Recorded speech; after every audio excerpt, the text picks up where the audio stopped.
Hi, welcome to Vibration Cinema, the altered destiny of film. Today we are talking about racial insensitivities as they relate to the quality of a film. Can a film have racist elements to it while still being good? Stay tuned to find out. There are good films that have like a jump scare of racism, like in Heat, where it's, you could have had the car crash off screen, there could have been some sound effects, left it up to the imagination. But I don't know, this close-up of Dennis Haysbert was like, whoa, like you didn't have to drag my mans into some white people bullshit like that when he was on the up and up and punish him for it. Or in Fallen Angels, where we're just hanging out watching this guy offing people and then bam.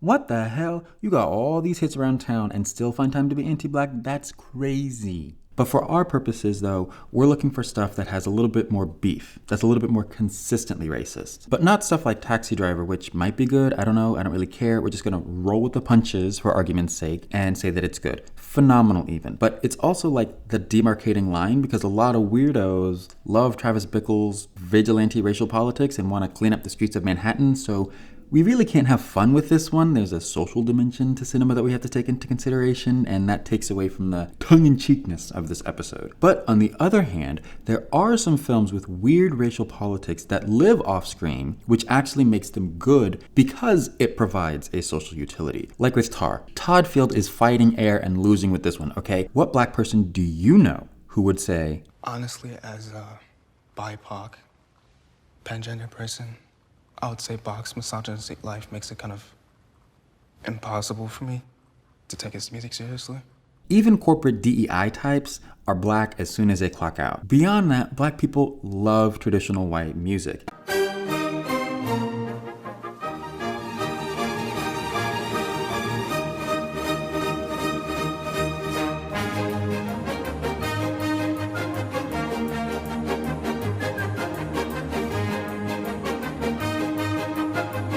We especially love Bach. Like, why would this idiot choose Bach of all composers?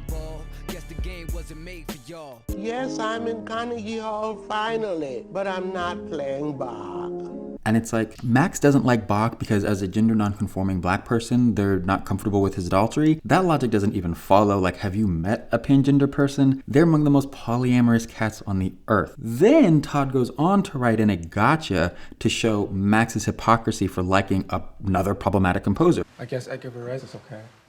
I mean, anyway. Oh, well, then you must be aware that Varese once famously stated that jazz was a Negro product exploited by the Jews. Like, girl, there are send R. Kelly to jail types who will end you if you suggest that MJ was a... Todd just made shit up to get mad at, and yet this old man yelling at Cloud's ass movie had shooters like, whoa, you mad, huh? Just jumping at the bit to be anti-woke, okay? Licorice Pizza is a good one too, because like saying this guy who is doing his best Mr. Yunioshi impression isn't actually racist to like Asian Americans who have expressed discomfort in seeing that is like wild. I'm team racism in a movie doesn't necessarily mean that the movie itself is racist, but there were a lot of people standing 10 toes deep defending this position a little too hard in my opinion. And look, I'm not saying liking these films makes you a little racist. I'm not saying that, but you just gotta watch them. But to defend them with such fervor is like, Girl, what's going on? These movies are good because they're honeypots. Like, nobody's listing American History X as their favorite movie. That's too obvious, like, bro, come on. But these movies aren't so on the nose. Licorice Pizza is so helplessly white that of course they ate it up like medium rare chicken. You liked the movie when it came out? Cool, that's fine. But a year later, what are the Stop Being Triggered Brigade up to now? Oh, they're into cranial measurements? That's interesting. You will see. Everything in the dark comes to the light. That's all I gotta say. But sometimes there's that sweet spot. Sometimes movies are racially weird and they're good because of it. Or at the very least interesting, because of their racial hangups. Always? Not always, no. Sometimes. That means sometimes. times. And that's what I'm really interested in. Everyone has different thresholds for how much racism in a movie they'll tolerate before bouncing, or how many movies about racism they'll see before thinking it's a conspiracy. Like we argued in the Black Trauma episode, I would say this is generally a matter of personal taste and sensitivities and not a reflection of like broader trends and stuff like that. Sometimes I even avoid watching movies because I heard it depicts racist violence, which, I might not be in the mood to see at the time or ever. A perfectly fine, reasonable response, that's cool. But that has no bearing on the quality of the movie. Good Times is one of those movies. I avoided it because I heard rumblings of that scene and I didn't want to see that, but I think Good Time is interesting because it shows how easily one white guy can ruin every black person's life across all 5 boroughs. This guy was statutory raping black girls, killing black people, getting in black people's business, being in black people's way, and this whole thing. My feelings on Good Time is that it depicts racial violence without advocating for it, even though Robert Pattinson is made to be sympathetic for the lengths that he would go for his brother. I get why people don't want to watch this movie. It took me up until last year to watch it, but the craftsmanship here is so good. The Safdies are really, really intentional at compounding problems and building suspense. They're the only modern directors who make me feel something like physically on my nerves. Their films have a physicality to them, that tactility and palpability that I talk about all the time. The mundanity of this violence too, how routinized it is and matter-of-factly it's presented, I think makes it more insidious than like the big racism is bad monologues that we get from like movies like Hidden Figures.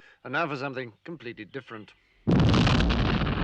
We can look to Suture. Now, this film is a plot twist heavy noir with one twin trying to replace himself with another twin. The kicker is that these identical twins are played by Dennis Haysbert and this white guy. They're using the racial disparity here for the meta purpose of keeping the audience oriented to which twin is which. If you buy into that concept for the low cost of overlooking the obvious ridiculousness, it's quite a genius concept. If representation is your bread and butter, this seems really gross because Dennis's blackness is reduced to its contrast with white skin, but I think it would work well if they were a little bit more coy with what's going on, but unfortunately everything is played straight. And in all honesty, that's why the movie is kind of meh. It's clear that the film is inspired by Japanese noir from like High and Low to the Nikatsu classics like Branded to Kill, and like a lot of American movies, it's afraid to commit to the bit. So the film plays out narratively and aesthetically safe. A bold casting choice like this doesn't really do much for an audience after 15 minutes. If they did what needed to be done, then this would have been top tier. It's an interesting failure, wasted potential, which I think makes for a more enjoyable watch nonetheless. We kept it short with this one. That's it. Next month we're celebrating Black romance films for Black History Month and Valentine's Day, so tune in next time. Love you all madly. See you on the next one.